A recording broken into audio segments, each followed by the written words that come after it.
When it comes to missions in the church today, I don't let anybody off the hook in the sense of like, we're all in. I reject the dichotomy that that's for those people and everybody else gets to pursue something else.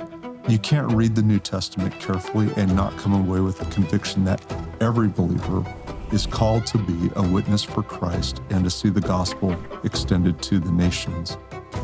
The simple question is, what's my role? When I was a student at the Master's University in the summer of 1985, we went on a missions trip to Brazil.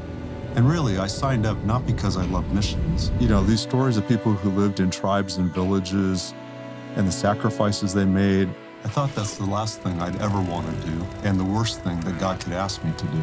But I just wanted the experience that none of my friends ever had. So I signed up for this music team. And they asked me to preach because my dad had been a preacher.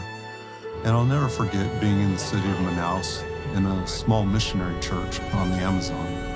I was able to preach and gave the invitation. And that night, 5 individuals walked the aisle and gave their life to Christ.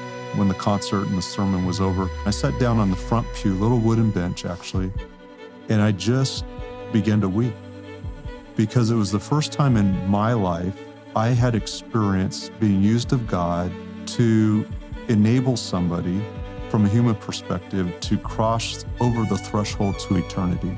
I said to the Lord on that little bench, I said, that negative perspective of missions that I had, that I wanted nothing to do with, I know right now that whatever I do, I have to be involved somehow in missions work.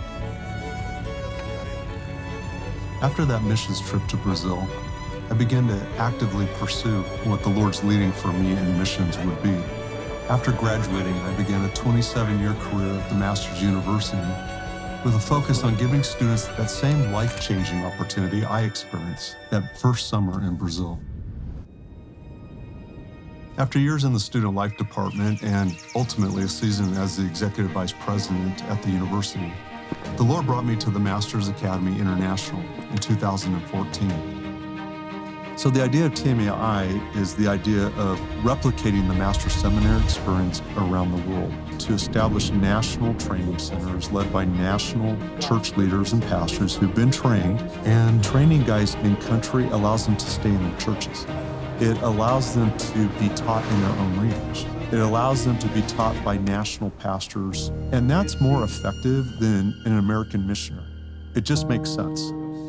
So at TMAI, we raise funds to give grants that allow international pastors that opportunity. Today we have 19 member schools, but what we've done is we've acknowledged that there are TMS graduates in 85 nations, and you add to that graduates of the Master's University. All of them have a conviction of teaching and training others. It's just part of the DNA of being a master's person. So our 5-year perspectives right now is that we could add 16 more schools. Beyond that, there's another 25 in development, and likely beyond that, another 25.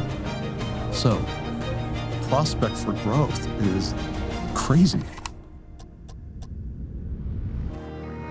When I signed up to go on that first missions trip to Brazil, I could not imagine that I would see in my lifetime, or even in our own ministry, the opportunities to serve the church around the world and to see the kingdom advanced. And so I'm pretty committed to the idea of stirring the church to look in their own backyard as well as around the world and be faithful to every opportunity.